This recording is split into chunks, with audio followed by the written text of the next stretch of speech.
Every month I'm choosing a different rapper to make type beats for, and for March I went with Mac Miller. I chose Mac because it's spring and I associate his music with warm weather. I was in my friend's car on our way to a softball game when I heard Best Day Ever for the first time. It was a beautiful summer day with the windows down, and that song was the perfect soundtrack. I'm most familiar with K.I.D.S, Best Day Ever, Blue Slide Park, and Swimming. But when I think Mac Miller, it's that early hype rap that comes to mind.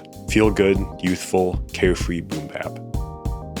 This month I went through most of his discography, finding more than a few hidden gems and really enjoying his ever-evolving style. The moody and introspective watching movie with the sound off, and the jazzy and lyrical Faces. I wish I had given myself more time to take in his albums, but as March was coming to a close, I mostly heard everything once. I was especially impressed with Faces, which I had never heard before, but in general I saw all kinds of different sides of him, and I've come to appreciate him even more as an artist.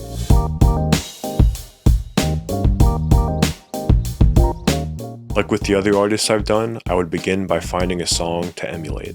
I would take the BPM, copy the drum pattern, and make my own song from there. For Mac, I made a ton of the feel-good, boom-bap, hype rap stuff that I was talking about earlier, just because that's my favorite. But I also tried to make some jazzier and swimming type beats. This month was a blast. I really enjoyed listening to his music and making songs in that style. So after listening to a ton of Mac Miller and making 12 Mac type beats, here's 3 things I learned. Number 1, drum fills are awesome. Interestingly enough, this is something I had been doing less recently. In my Drake type video, one of my lessons was doing less with my drums. And there's no right or wrong answer. A lot of what I'm learning from these challenges is what's possible. It's options, not rules. For a lot of these tracks, they had drum fills introducing the drums, especially for boom bap, and I thought that worked really well.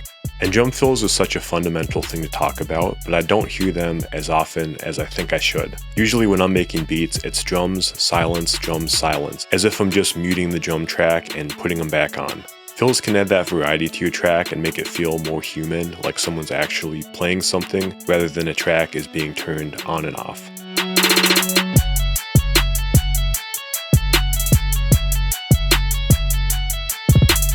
Number 2, don't be afraid to evolve.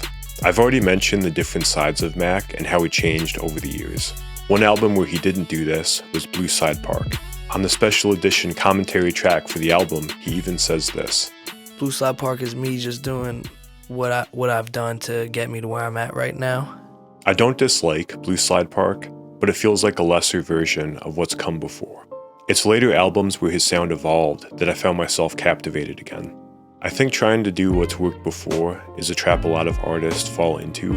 Even if that's not the music they want to make anymore, they're afraid of losing the success that they've had. But it's by evolving and following your passion that keeps you relevant.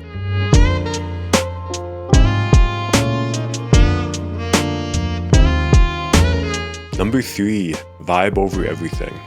If I had to sum up what I love about Mac Miller, I'd have to say the vibe. Which is such an overused word, but when I'm saying the vibe, I'm talking about the overall feeling I get from his music. When I listen to music, a lot of the time I'm not focused on the lyrics.